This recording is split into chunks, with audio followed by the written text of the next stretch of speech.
Hi, everyone. Thank you for joining us tonight. We'll be starting at 6:35.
All right, we're going to get started. So I just want to thank everyone for attending. I'd like to introduce myself. I am Megan Jordan, Communications Specialist for Snohomish County Public Works.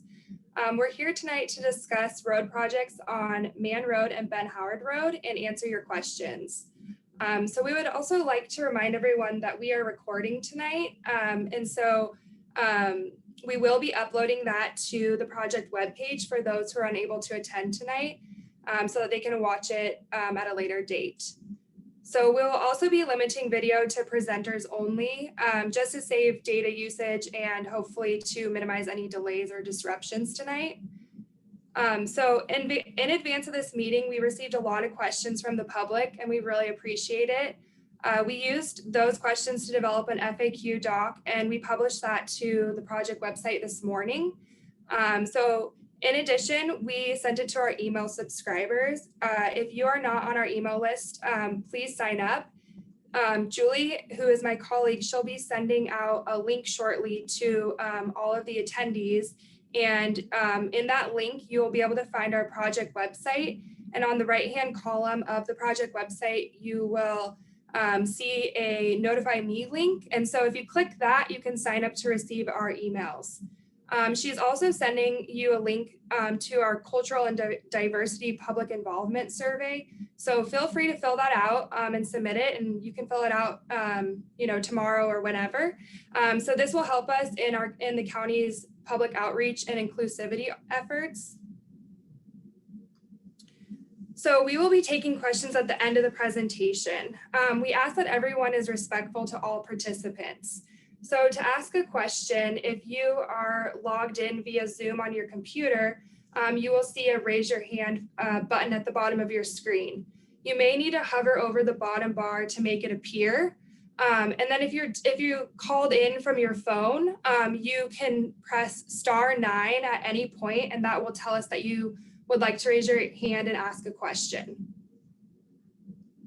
So we have a lot of county staff here tonight to provide you with information and answer your questions.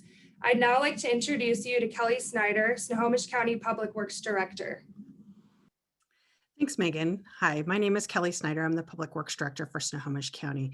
It's really important that we reach out to our community even during times of COVID. So this is a new opportunity for all of us to be engaged in a way that helps us have a good dialogue about the things that are going on in your community.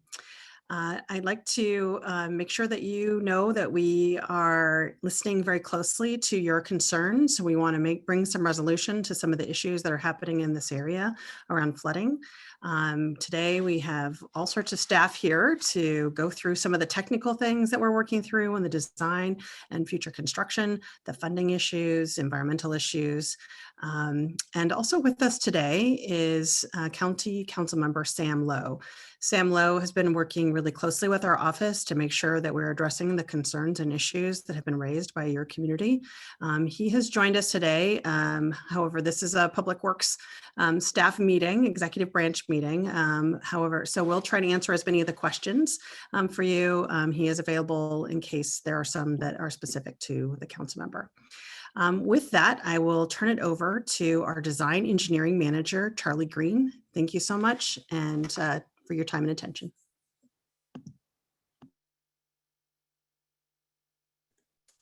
All right, thank you, Kelly, and thanks everybody for attending.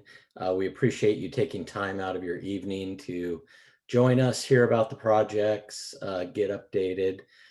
So as Kelly said, my name is Charlie Green. I'm the Engineering Services Design Manager, which is one of the divisions of Public Works at Snohomish County.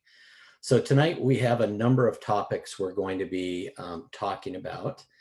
They include where we currently are in the delivery of projects, what we've accomplished to date. We'll talk about project schedules. We'll talk about the river modeling Snohomish County has done in the area, and we'll get into some of the specifics of the project locations. So let's go ahead and get started. Next slide, please. So first, I want to kind of orientate you to where we are. So on the map you see on the screen, we see that City of Sultan is at the top of the map. Running through the center of the map is the Snohomish River, which is shown in blue. And then the lower part of the map is Mann and Ben Howard Road. So we have two projects along the Mann and Ben Howard Road that are split into 4 locations. The Ben Howard and Mann Road projects include locations A, B, and C that you see shown in the map with the black stars. The goal of these projects at these locations is to raise the road to reduce the amount of time that the road is closed due to river flooding. These 3 locations were chosen because they are the first locations to be flooded along the Mann and Ben Howard roads when the Snohomish River is flooding. So in addition to these locations on the map, we also have a white star, which is representing Haystack Creek. And that's going to be another project we're talking about tonight. So this project will be replacing some existing failing culverts with a new culvert that will meet current fish passage standards. And it'll also be reducing flooding that's caused by debris blockages at the culvert, and also improving some sight distance in that location. So Megan, next slide, please. So let's talk about our timeline. So this slide is showing our timeline from today, which is kind of shown in the upper right with the red balloon, and then we're looking back in time. So in 2017, we held a public meeting at the Mountain View Christian Church in Sultan. At the meeting, we discussed the Mann and Ben Howard Road project.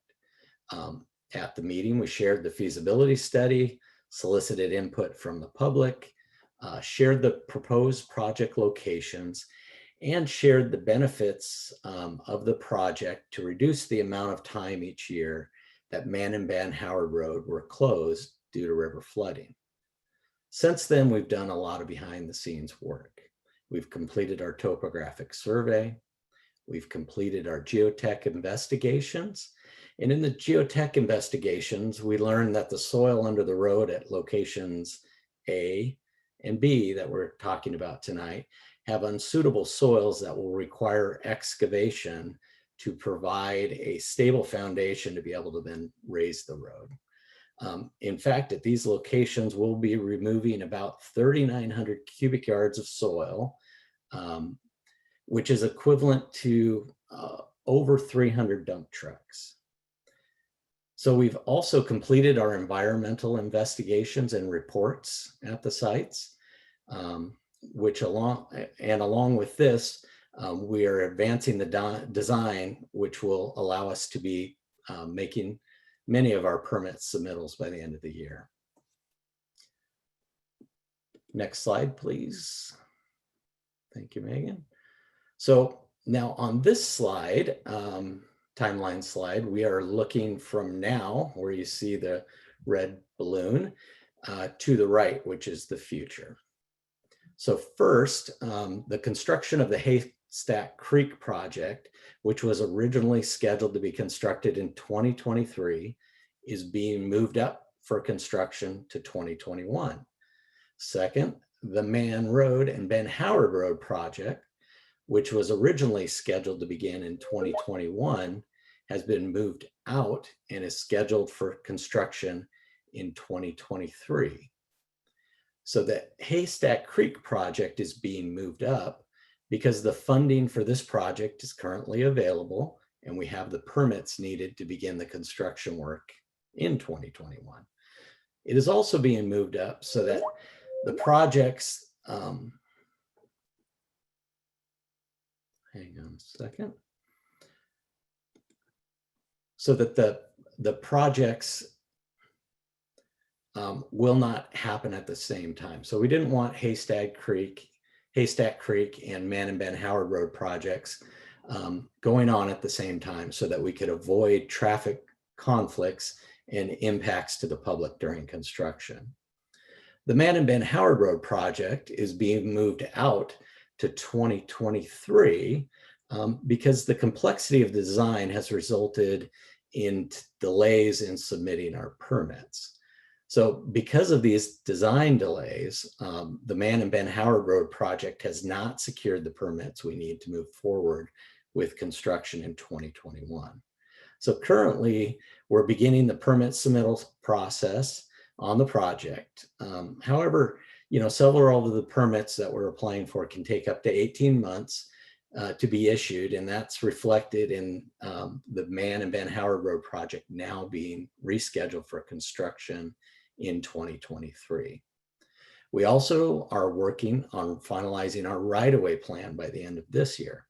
So what does it mean when we finalize our right-of-way plan? So when we finalize the right-of-way plan, it means we would begin purchasing the small slivers of property that we need for the project, as well as getting temporary easements to go onto private property during the construction for things such as adjusting driveways and slopes and doing a little bits of the construction to accommodate the new revisions to the road.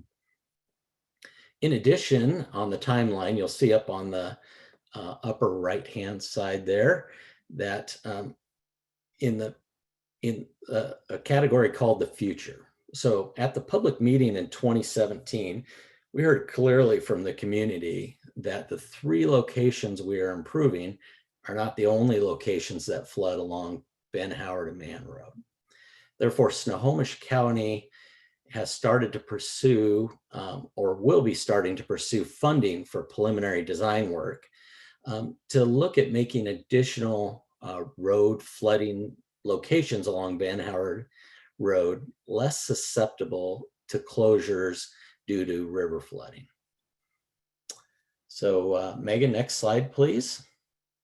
So now I would like to introduce Dave Lucas, who is the supervisor for our floodplain services group in surface water management, kind of to go over some of the river modeling we've done in the area.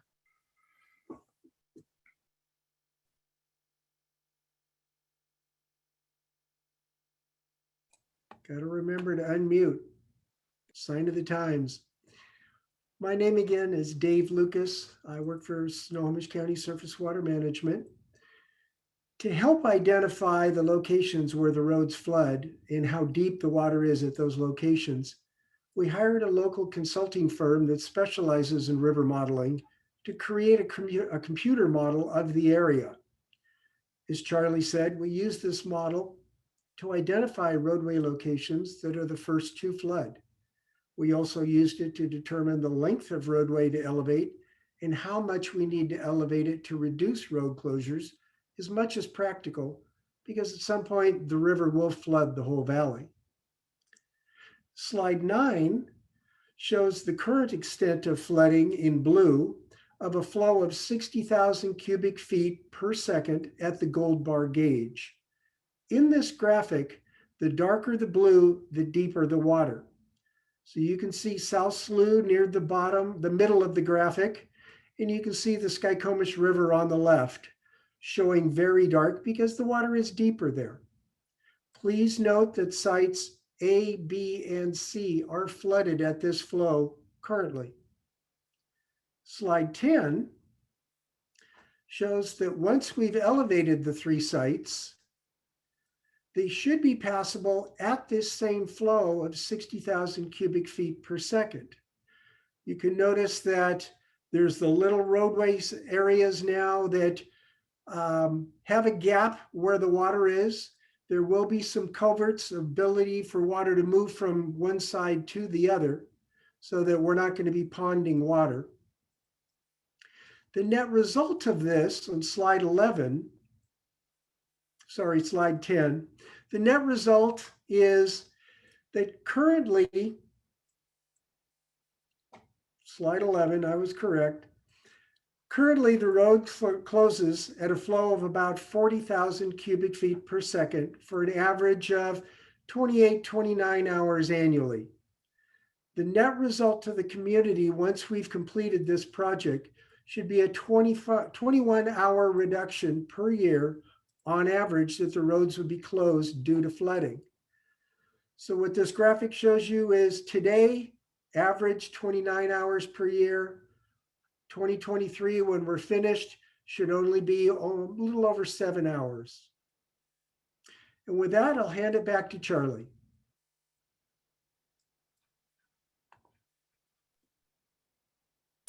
Okay, thank you, Dave.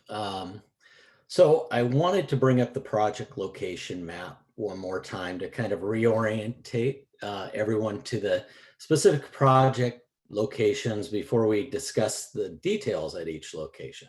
So just a quick reminder, we have locations A, B, and C, which are referred to as the Mann and Ben Howard Road projects, and they're shown in the black stars. And then we have the Haystack Creek project, which is shown in the white star, which is off to the right on Mann Road.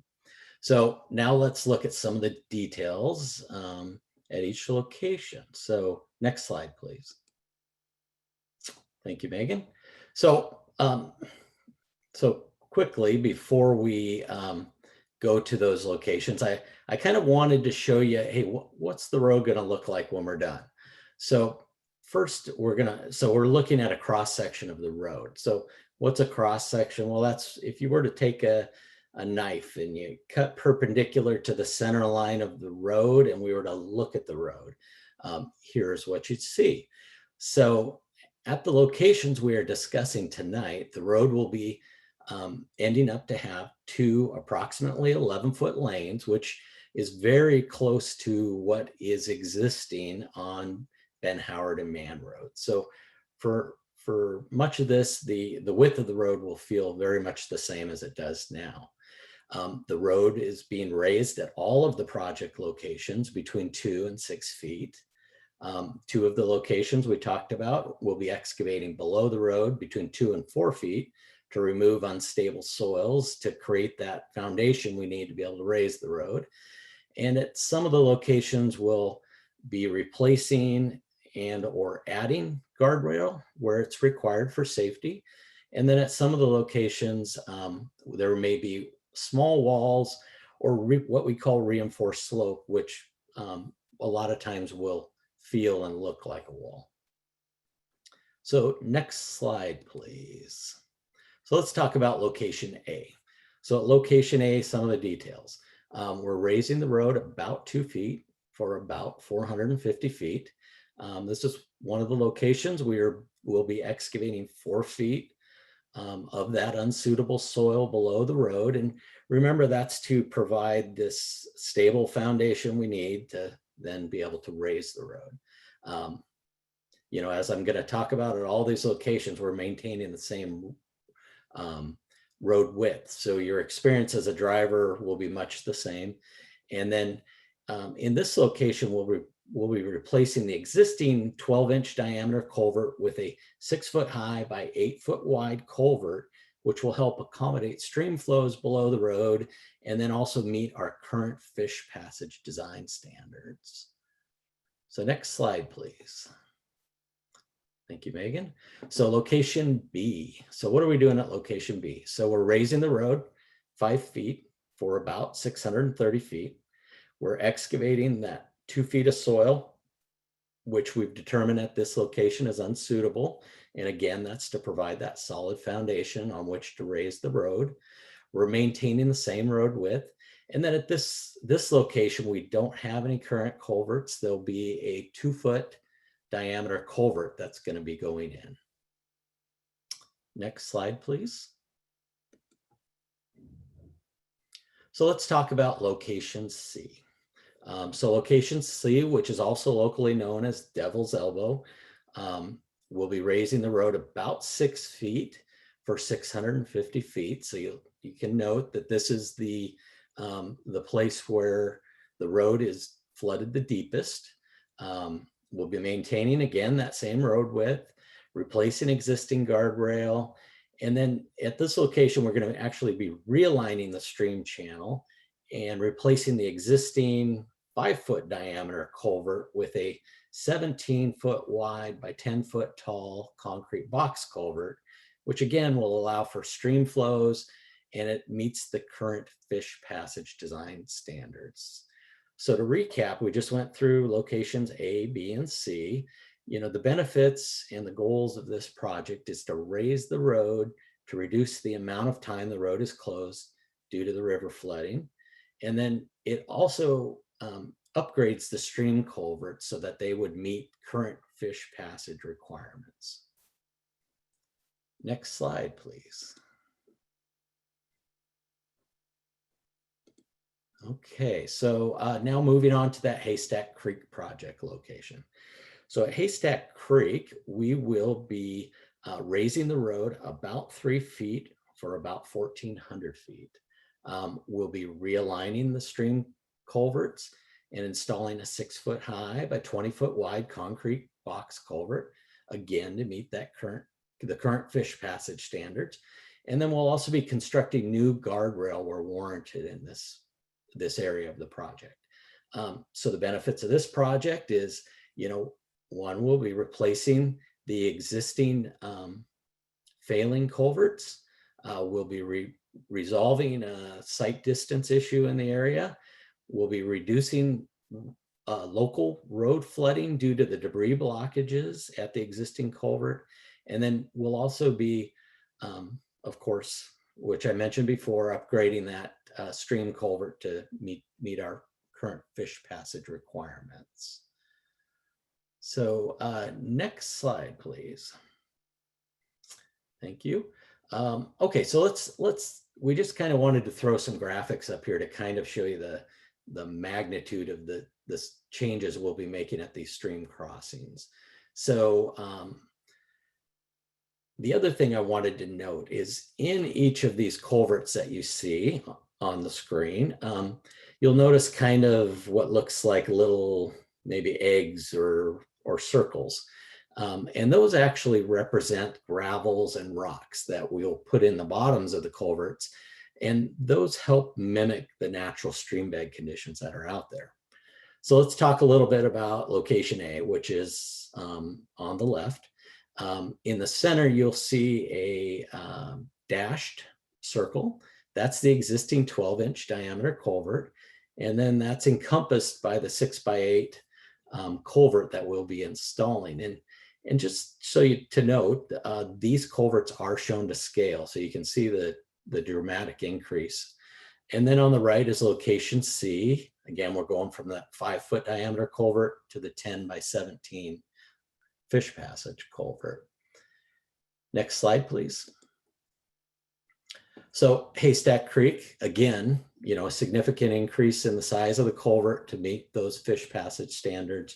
You'll note the gravels and rocks that will be placed again inside the culvert to mimic the natural stream bed conditions. And let's go on to the next slide. So now I want to talk a little bit about what will the construction impacts be, and what are we expecting when these projects are built. So at Haystack Creek, which will be happening in spring of 2021, we would expect that project to take between 3 and 4 months to be constructed. On the Ben, Howard, and Mann Road projects, we would expect 6+ months with construction starting in spring of 2023. So it's currently anticipated that at locations A and B, which are on Ben Howard Road, and they're both downriver from 311th, that the county will need to do a full road closure during construction. So what this means is this would require Highway 2 to be used as the detour route. So we would expect this closure to take several months. And of course, as we get closer to construction, we will be sharing the details of the traffic plans with the public. So at locations C and Haystack Creek, which are upriver from 311th, Snohomish County realizes that this is the only way in or out of that area for local residents. So therefore, we will be keeping the road open at these locations. And the way we'll do that is by having alternating single lane closures that will be controlled by a temporary traffic signal. So the lane closures are expected to be 24/7 during construction. And again, we don't expect this to cause significant delays in traffic. So for all of the closures, we'll be working with the local residents for several reasons. One is to reduce the disruption to agricultural activities during construction. We'll also be working closely with the local school districts to minimize impacts on school bus routes. And then we'll also be working with the emergency service providers to make sure they're aware of the changes in access and can plan for that during our construction. And of course, as we get closer to construction, we'll also be communicating our final traffic plans with the residents in the area. So next slide, please. So now let's kind of look at the funding. So currently the funding for the projects, I'm going to start with Mann and Ben Howard Road. So Mann and Ben Howard Road project is currently estimated to cost $5.1 million and is funded with a combination of county road funds and a pending FEMA, which stands for Federal Emergency Management Agency, grant. So we currently are working closely with FEMA on the final details of having that grant awarded.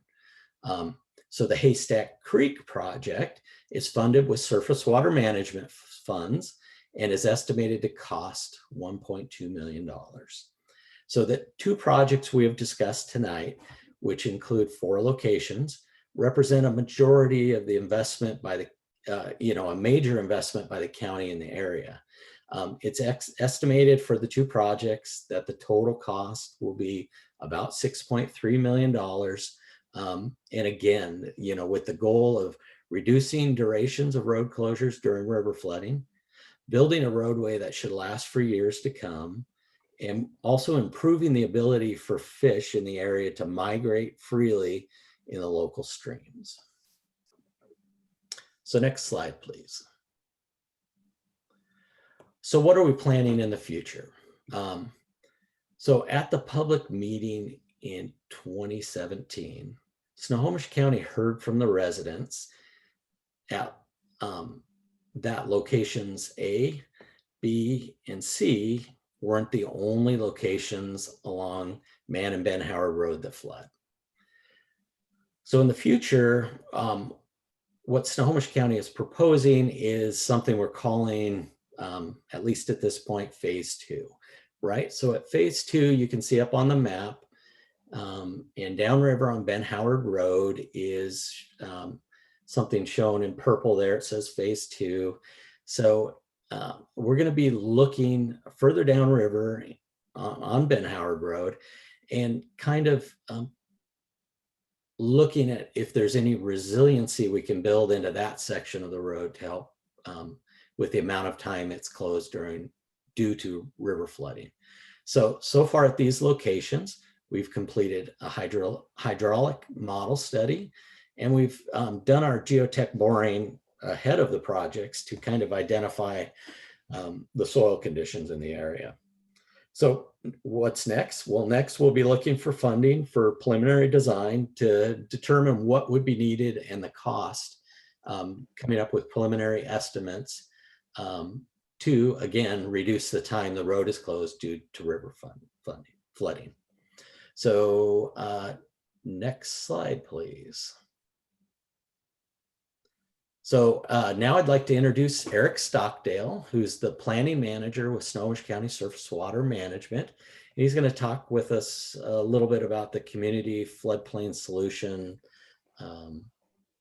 project that's going on. Thank you, Charlie.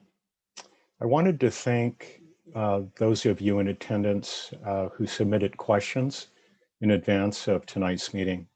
I would also like to thank Lisa Finley for her help in reaching out to your community. Thank you, Lisa. We received a lot of questions about general flood management issues and concerns in the floodplain. In fact, many of the questions relate to a floodplain management program we just launched with a $4.8 million grant we recently obtained from the Department of Ecology's floodplain management program the grant program called the Floodplains by Design program. We're calling the program with the grant that we received the Community Floodplain Solutions, and that's branding for the county's projects, which I will describe in just a minute. It's a partnership not only with the Sustainable Land Strategy, but also the Snohomish Conservation District, the Washington Farmland Trust, and other groups. It's a collaborative effort to reduce flooding impacts for residents, to keep local farms viable, and to restore habitat for threatened salmon in the Sky River Valley. Projects funded through this grant will rely on participation of willing landowners. I want to underscore that this is a voluntary program. We will be hosting a virtual public meeting for this program in the next 6 months. You can learn more about this program and sign up to receive notifications at snohomishcountywa.gov/CFS. Thank you.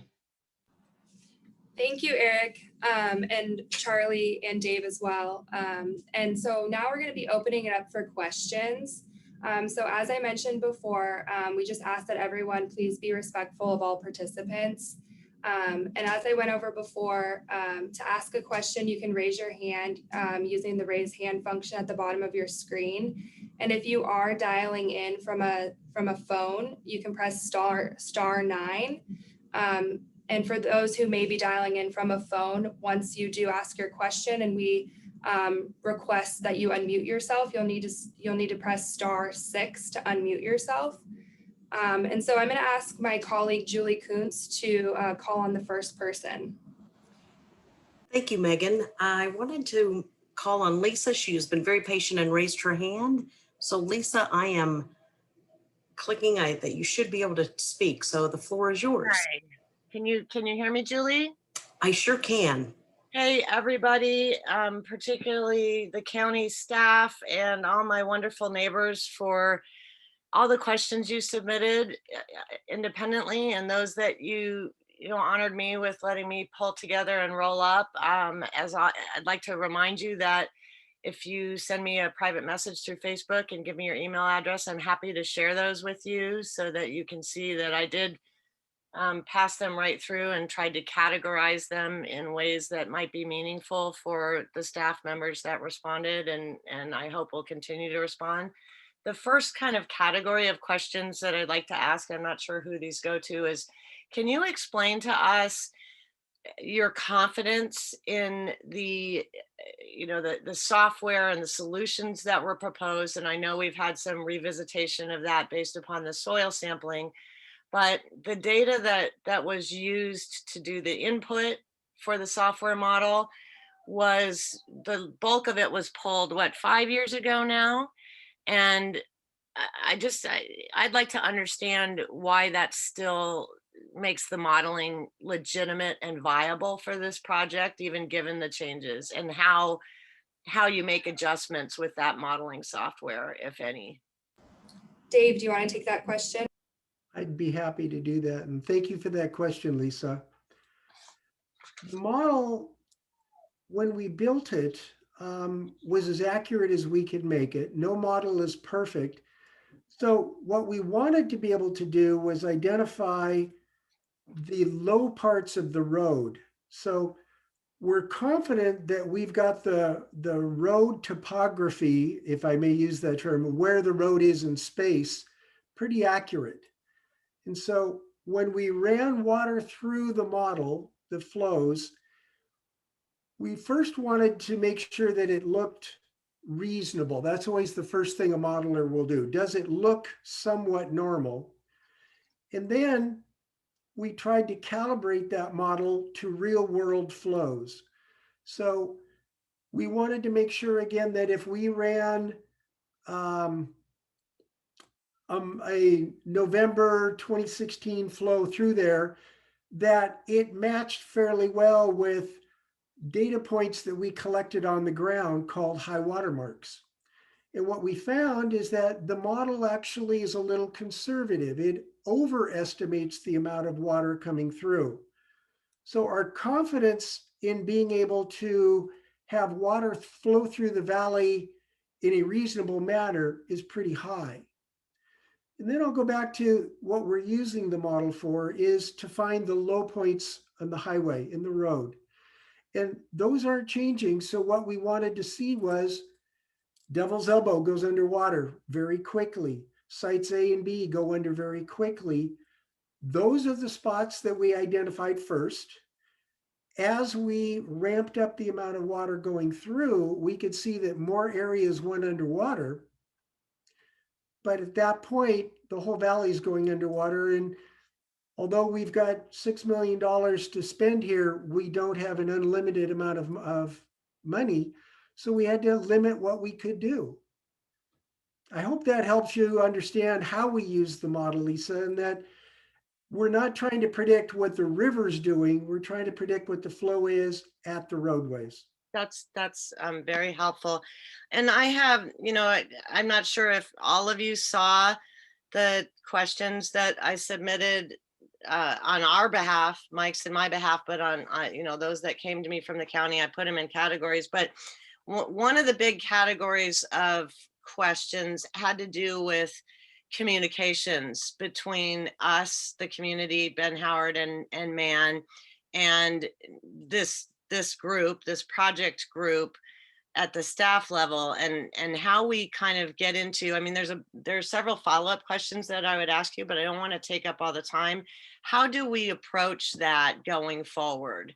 And do we have a single point of contact who will be the concierge, if you will, for questions we submit to the project site? Or, what are the plans in place to make sure that I and my neighbors feel like we're up to date and we have access to information and individuals who can answer our questions?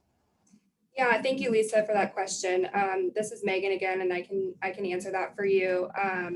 And so at the bottom of your screen, you can see the road@snoco.org email, as well as the 425-388 road phone number.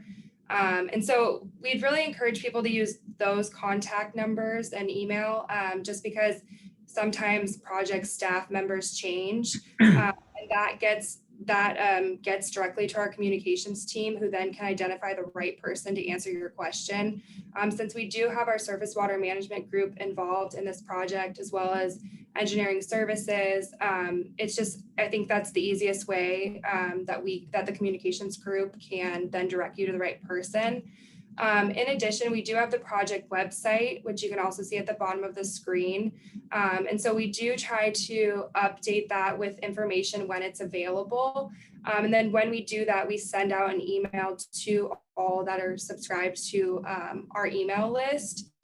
And so as we get closer to construction, there will be more updates. But right now, with the amount of work that's happening behind the scenes, there's not always super frequent updates to give to the public, but we do try to do about 2 to 3 times a year or so, update the project website and then send the email out. Beautiful. And then I just have one last one. Sorry, peeps, for hogging, but when do you see, for people that will need to provide or talk about providing easement access, stuff like that, when do you see that beginning to happen? Charlie, do you want to take that question? Yeah, thanks for the question, Lisa. So some of that contact, so our right-of-way group has already talked to some of the property owners out there. But if you haven't already been contacted, you will likely be contacted in the next, I would say 6 months at the latest, to start conversations. If we need small slivers of road, or property from you, or if we need the temporary construction easements to allow us to make some of the adjustments to match the project into the what's existing out there. Great. I appreciate it. Thank you, Lisa. This is Julie from the county again. I think your neighbors trust you. We don't have a lot of other questions, but I'd like to take one from Dee, and then Lisa, feel free to raise a hand if you have another. So Dee, I'm giving you the floor.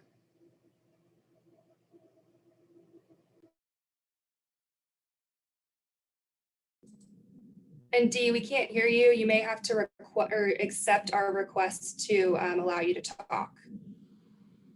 Sorry, can you hear me now? Yes. Okay, sorry.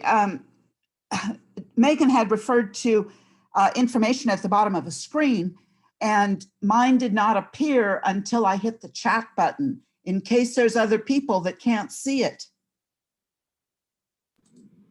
Yeah, thank you for letting us know. I'm sorry about that. I think with different computers or phones, it might show up differently. But yes, Julie. So it finally appeared, but I had to hit the chat button in order to get it. Okay, I see. And I can just repeat that information too if people want to write it down. So the contact information would be road@snoco.org. And then the phone number would be 425-388-ROAD, which is 7623. And the project website is snohomishcountywa.gov/3759. Yes, thank you very much. I appreciate that. And did you have another question? No, that Lisa covered, Okay. and you covered the questions that we'd already submitted. So my questions got answered in the presentation. Great, thank you. And Megan, right now, there's no questions. All right, well, if others have questions, we invite you to raise your hand and we'd be happy to answer them. And we've got Lisa. So Lisa, I think you can still unmute yourself. Yeah, can you hear me now? Yes. Okay, sorry folks, but I want to do my best on behalf of all of you, and I don't know why you're being quiet, but you sent a lot of questions to me. And I would, I can make these public in any way, Megan. I don't know if we could find a way to answer all of these in, from the site, or maybe if you could ask different staff members to respond to the questions even by category, I'd be willing to post them up on our local page, whatever works. So I should mention, I think I mentioned at the beginning, but I'll just remind folks that we published an FAQ based on Lisa's questions, as well as some others that we received this morning. And so you can find that on the project website. But yeah, we could go down some of the questions that were sent. Let me, Charlie, or Lisa, do you want to go ahead and read one? What I did not submit to you is I had some additional columns where I was doing a count, and I, tracking who was providing the questions so that I could go back and get clarification. And so I kind of have a ranking as well of what was bubbling up as the biggest concerns. So one of the ones that came up quite often was around, outside of this particular project, were there other options considered as far as, looking at the river itself? And we know that it's a complex situation. It's a wild river designation. The salmon runs, we've got multiple constituents and groups that are involved in different, they've got a tribal interest, we've got federal, state, et cetera laws, but just generally, were there any other options considered? And if so, why they were rejected? Yeah, Charlie, did you want to take this one? Or excuse me, Dave, do you want to take this one? I can certainly start, and Charlie can follow on. We looked at one option of raising 311th from Sultan all the way to Mann Road to keep everything open. Mm-hmm. To be able to do that and be able to maintain fish passage, it would have required us to build a trestle all the way across the valley. If we would have filled and put it in, it would have been in essence a levee, which when the water came and flooded the valley would have just backed it up, creating a bathtub. That was very expensive to be able to do. So there we started looking at what parts of the road could we raise. In terms of moving the river or things like that, very, very difficult to do. And we're not sure where we would actually put it. If we were to try to do a project like that, all of the permitting agencies would ask us first, are we minimizing harm? If we can't minimize it, how do we mitigate for it? And the costs for that again, would have been astronomical, more than the cost of actually doing the project to mitigate for moving the river or doing things like that. So what we did is moved again down the list to raising the road elevations to minimize the amount of time that the community is blocked. And that's kind of where we ended up at. And I'll toss it to Charlie. Thanks, Dave. I don't know that there's much more I can add to that. So it really was a balance between the level of the river when it's flooding. You know, this is the floodplain of the river out there, and we do know, you know, different times there is flooding in the area. So it was that balance between, you know, how much money it cost and where we would invest. So, you know, using the models like Dave said, we tried to target the worst flooding locations to make sure that we were addressing those to try to keep the road open as much as we can. Right.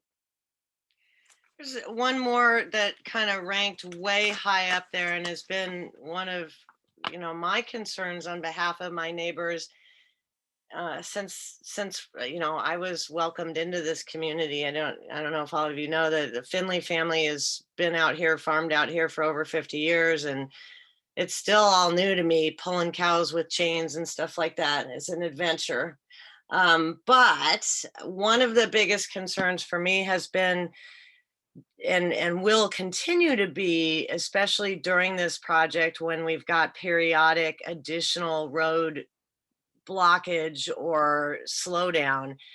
And I know it's not this team's responsibility, but you may have insight, is those of my neighbors who really have the critical need for access and egress to the area because of medical conditions, or they're oxygen dependent or things like that. And it's really a struggle or an active invention by emergency services to provide assistance.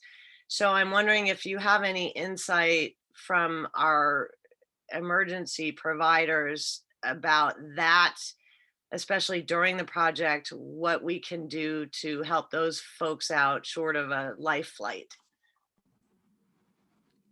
Yeah, so we did reach out to the local fire district about this, and our understanding is that they have ways to handle getting people in and out when the road is flooded. And then during construction, we will notify those agencies as well so that they have ways that they can handle it. Charlie, is there anything you want to add? Oh, there, missed my mute button. So yeah, that's exactly right, Megan. So we work with and notify and kind of continually notify the emergency agencies in the area so they understand what's going on, and then they will take any road construction or work that we're doing in the area into account when they're planning their responses to any calls that are in the area. You know, and the other thing just I wanted to reemphasize is for the projects that are upriver of 311th, which is on Mann Road, and it's the only access in and out. During construction, we will not be closing the road.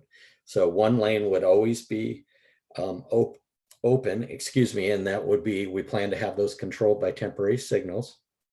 And those temporary signals are built in a way that they prioritize any emergency vehicle that would be coming through with their lights on. So that's kind of how we work through that.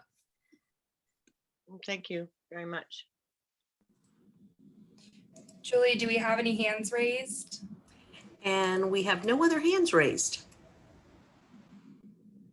All right. Does anyone want to raise their hand, and we'd be happy to unmute you and answer your question. Or if Lisa has other questions.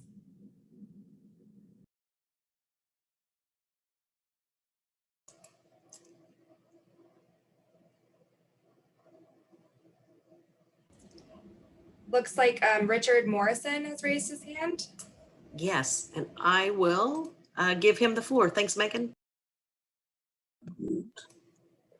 Hi, can you hear me now? Yes. So I guess if nobody else is going to ask the questions, and some of the, just how will things happen when it comes to the Devil's Elbow? Raising the road is understood, but will there be any straightening out of the Devil's Elbow itself, the curve, the S curve? Charlie, do you want to take this question? Yeah, excuse me. Currently, there is no plan to realign the road. It would just be, raising it to make it less susceptible to the river flooding. Okay, good. It seems like, I don't know if you explored that or not, but it would seem that there's a lot of rock that's available in the hillside, literally right there, that could be used to fill in some of the soft spots and build it up.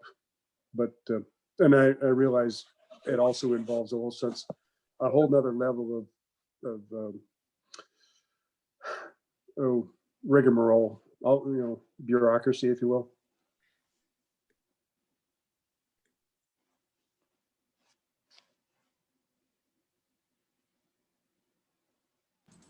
Charlie, were you trying to say something? Sorry. No, I didn't. Okay. There was any more. Oh, thank you. Thank you. Yeah, thank you, Richard. And it looks like we have a couple hands raised. Julie, if you want to call on someone. Yes, we have Christopher Palmquist, and then we can turn back to Lisa.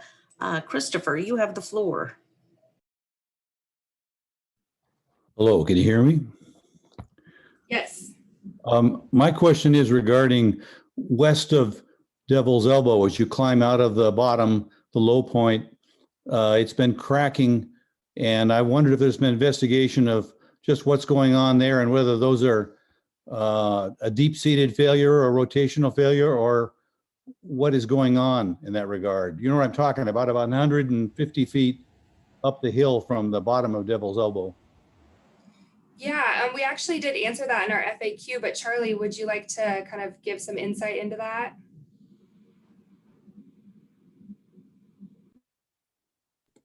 Yes. Christopher, so just to let you know, we do have our geotech group that is kind of watching that. We're calling it Location C or Devil's Elbow. So we're seeing a series of cracks, in the westbound lane near the top of the hill. So it's been stable. They've been monitoring it for the last several years. They're actually, weather permitting, we're planning to have our road maintenance department out there to seal the cracks because, one of the things we don't want is water getting into the subgrade of the road. So they'll be out, hopefully, if we can get some good weather, to help do that and kind of winterize it, I guess you could say. And then that'll also, when we put that sealer in there, that also allows us to kind of watch that, and that'll help us mark if there's any further advancement of the slide. But the stability in that area, we're hoping will be addressed as part of this project. When we put in the new road, we're actually going to do kind of a reinforced earth wall in the area that should help stabilize that area. Thank you. And Richard, did you have another question? I thought your hand raised again. I wanted to make sure you finished. I had another question, but as long as I've got the floor. You bet. There's been a lot of logging truck activity on Mann Road this year. And I'm just wondering, have they been contacted? Have they been considered as far as their impact on things like the cracking that was just described? And I believe they actually are out fixing some of those cracks today. So coincidentally. I think what we want to also know is are these large construction company trucks going to be informed of when the road construction is going to be happening? Because it's going to be impacting them getting through on such narrow passages. Yeah, we will work with those trucker companies, as well as just doing general public communication about it, so people know that the closures and the single lane closures will be coming up. Thank Okay, you. thank you. Yeah, thank you. Okay, and Megan, we have a question from Debbie. So Debbie, I'll give you the floor. Hi, it's actually my husband. You're echoing a lot. I don't know if you have two different audios happening. Yeah, she's moving the other one. This is her husband, Morse. Can you hear Okay. me? Yeah, we can hear you. That's better. I'm at location A, and there's nothing mentioned about realigning the road on my property. There's nothing mentioned about the culvert being changed that goes up my hill. And I'm also concerned if you are taking out 4 feet of clay on the corner, is it going to make my hillside any more unstable? Charlie, do you want to answer that? Yeah, Morris. So we would be happy. It sounds like you have a lot of the details.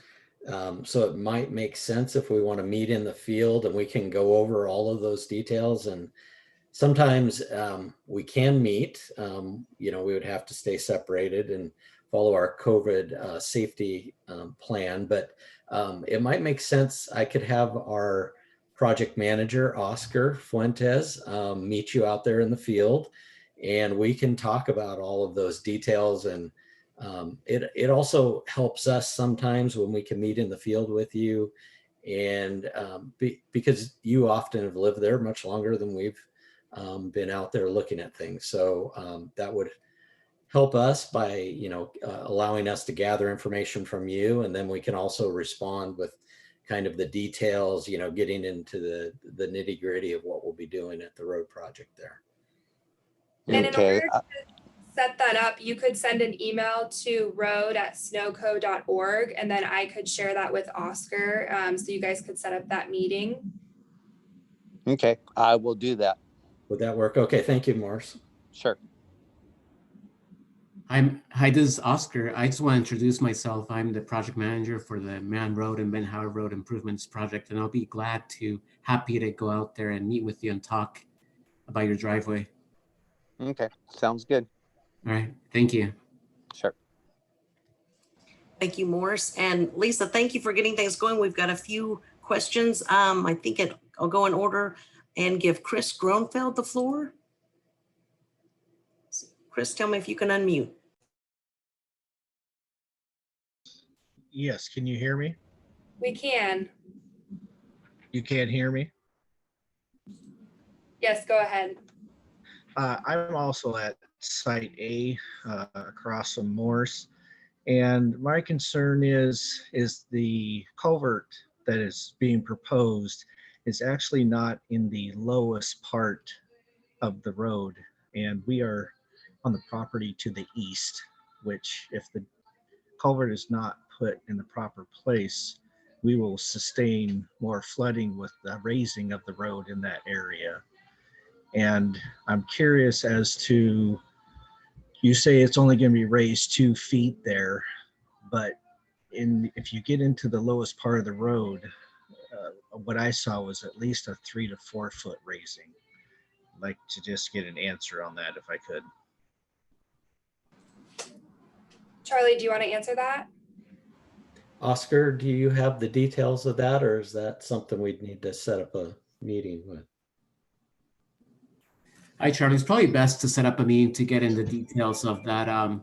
We've done an analysis with our consultant to make sure that's not going to happen, but I'd like to get more detail on that, Chris. So again, I'll be happy if reach out to Megan. I'll be happy to meet with you. Okay. And talk in more detail. Thank you, Chris. Yep. Thank you, Chris. Does that answer your questions? Yes. Okay, thank you. Feel free to raise a hand again. I'm going to put you on mute. And next, Lisa, you have the floor again. Hi, thank you. I think that my specific questions were really answered, but I just really wanted to take a chance to thank the county since we had that first meeting when Dave Summers was the commissioner. As sometimes contentious as this issue can be, because so much is involved, and really this is our love and our livelihood and our lives just in general. I really appreciate everybody coming to the table and continuing to be patient and thorough with your information. And to my neighbors, you're always amazing. And I'm really happy to continue to serve as kind of a communications conduit for all of this. But I really encourage each one of you to get involved and get informed and get to know these people. This is a huge issue for all of us. And as honored as I am that you have trusted me with kind of carrying some of this communication back and forth, I think that the more of us involved and communicating, the better the outcome for all of us. So that's my soapbox for the evening. Thank you, Lisa. Yeah, we really appreciate it. And we are, you're a very valued member of this community. It's clear, and we've enjoyed working with you. And so, yeah, thank you for your partnership on this as well. And Megan, we have a raised hand from Kyla Baird. So Kyla, I'm going to unmute you so you have the floor. Yes, so this is her father, Lance Baird and Twyla Baird. First, I want to say good evening, everyone, and thank you to the county and the community for your concern in this, and especially our neighbor, Lisa. My question is, were there any anticipated or foreseeable negative impacts to the property, to any property, or any of the low-lying areas of roadway due to this plan or plans? Dave, did you want to answer that? I'll take that one. What our model is showing is that there might be a slight, and when I mean a slight, I mean less than a few inches elevation and water surface right at the spot where the roads are elevated that would quickly taper out to residual model terminology is it'll maybe 1/100th of an inch, which is really, really, really small. And again, our model is conservative. It's over projecting. So what we see is very, very little effect to where the outbuildings are, to where the homes are. A slight effect right at the road where it will be elevated. Okay, thank you. Sure. Perfect. And Megan, we have one of our partners from the Snohomish Conservation District, Kari Quas. Kari, I'm going to unmute you so you have the floor. Can you hear me, Julie? I can. Okay, thank you very much. I have more of a, I guess, scientific historical question, which would be, when was this roadway built? And then how many years has it been, I guess, that the river has been changing, that we have this flooding happening there? So what was the lifespan to get us to this point? I'm not, does anyone know the age of the road? I'm not sure if we know that, but I'll let maybe Dave, would you like to chime in on some of the other parts of her questions? I don't know for sure. So I'm gonna go to what's commonly done around here is those kinds of roads were initially wagon trails, and roads were built right along the foothills because it was easier to build there. And 99% of the time, unless the river's flooding, it's an easy place to build a road. So I'm sure that the access there has been there since the 30s easily, and probably back turn of the previous century. The river has been changing forever. It's how the floodplain there was made, is the river migrating back and forth, dropping sediments. That's what creates that wonderful farmland out there. If you dig down, you'll go down 5-6 feet and you'll get to a cobble layer, which is the old riverbed. And so sometimes if you take a look at the sides of South Slough or any of the spots out there, you'll see that in the bank line. You'll see those cobbles, and that just shows that the river has been there in the past, certainly not in the last 100 years, but multiple times over the last thousands of years. Excellent. Thank you, Dave, for the answer. Sure. Thank you, Carrie. And we have another question from Colleen Moore. And let me see, Colleen, I think I'm having some resistance with the machine. See if you can talk now.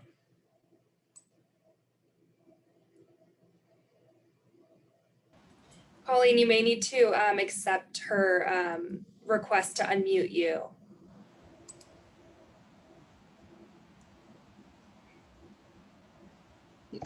And it, I think we can hear you. Can you hear me now? Yeah. Oh, yeah. Perfect. All right. Well, somebody asked about how long that the road's been here.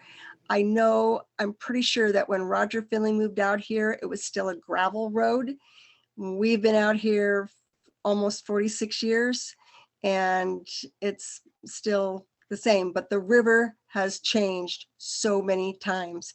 We moved out in 75 and our first flood experience was the big one where the French Creek Dam broke. So yeah, we ended up meeting our neighbors, Roger Finley, that day.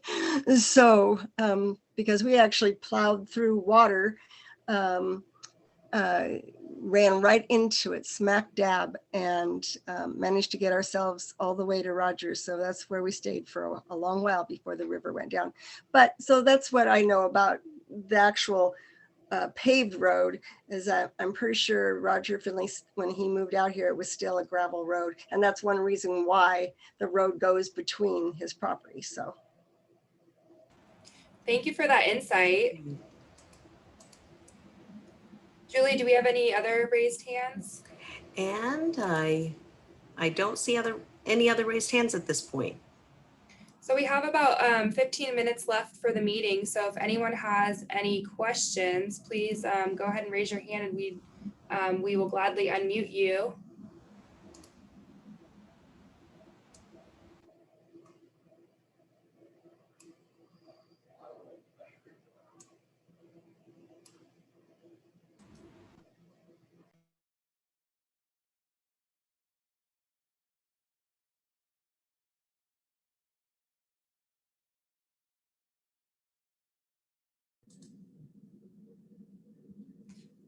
Anyone have any questions?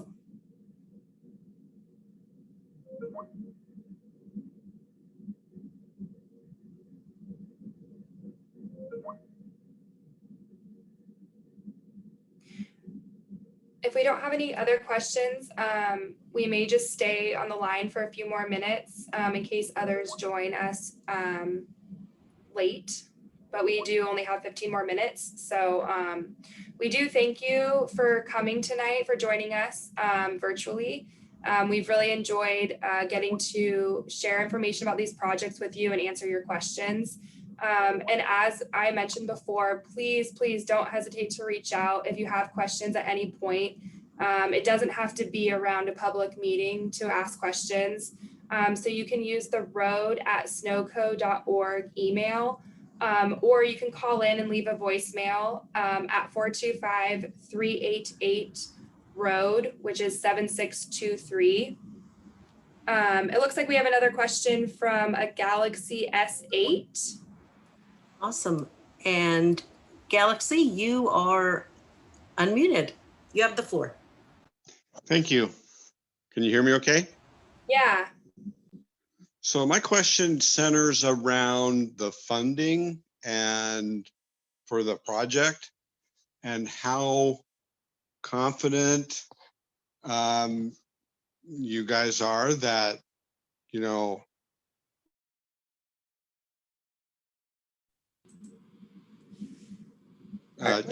because I know that sometimes construction costs go up or down. And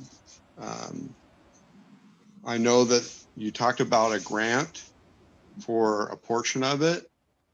And so could you kind of speak to that portion of it? Yeah, and may we ask who's calling too? My name is James Barber. Thank you. Charlie, do you think you'd want to answer that question?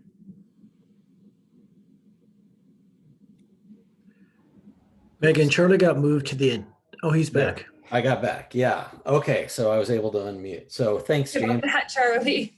Yeah. So we have been adjusting our estimates, you know, we try to track what's happening in the kind of the marketplace as far as construction jobs go. So currently we have a, you know, fairly good confidence that our project costs are close. You're right, you know, public works projects are sent out and awarded to the lowest bidder. So from time to time, our costs do change. As far as the FEMA grant that we're right now working closely with FEMA and are expecting to be awarded the grant from FEMA for the Mann and Ben Howard Road projects. And if something was to happen with those, we would then, you know, start looking for other funds that we could use to keep this project moving forward to construction. Okay, well, thank you. James, and we have next a question from Craig Johnson. Craig, you have the floor. Good evening, everyone. Just a question for Haystack Creek.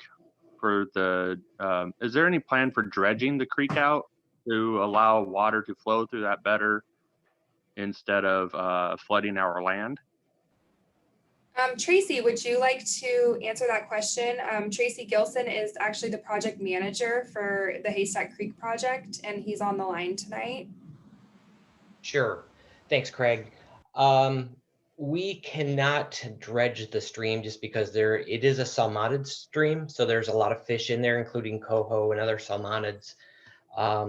Through Fish and Wildlife, we're not actually allowed to do that work. In addition, that work would be on private property. We try to stick to the right of way for our work that we're doing. The new culvert will allow sediment and water to pass through unimpeded and debris.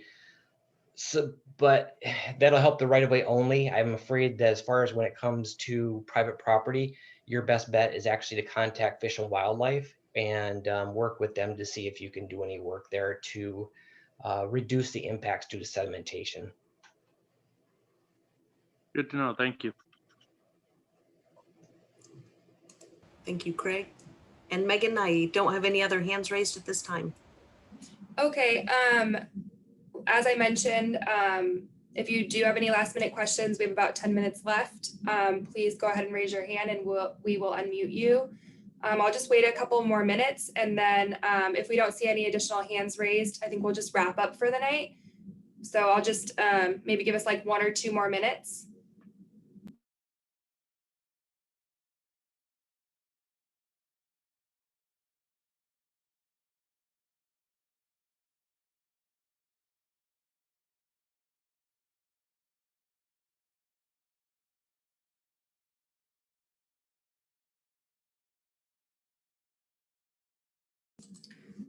All right, we haven't gotten any additional hands raised, so we just want to thank you for attending tonight.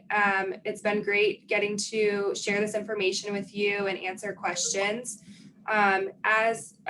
Julie also did send some of the links as well as emails via the chat function. So please go ahead and copy that information down. And as I mentioned before, please don't hesitate to reach out if you do have any questions. Megan, I see a hand raised. Christopher Palmquist. Yes. We will unmute you and you can go ahead and speak. Perfect. Christopher, you have the floor. Thank you. One thing I was wondering about is east of Haystack Creek, there's an area, I can't remember what that ranch was called there, Diamond Ranch or something, before the next hill that that also floods. Have you looked at that as far as improvement? Dave or Charlie? So Megan, I am not aware of that. I wonder if Tracy, if you guys have any knowledge of that location? I do have knowledge of it flooding. That is correct. But I don't know what the model, if that went that far upstream or not. Dave would be able to answer that, hopefully.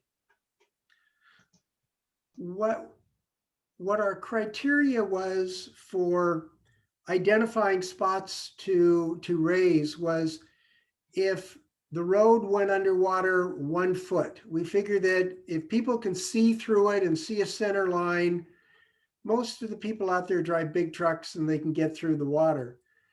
And what I remember for the modeling up there was that the road does go underwater, but it's not deeper than 1 foot at the same time that, say, Devil's Elbow is 6 feet underwater, that it's less of a flooding risk than the 3 we've identified. That's true. That's true. Do we have any other raised hands, Julie? We do not. Okay.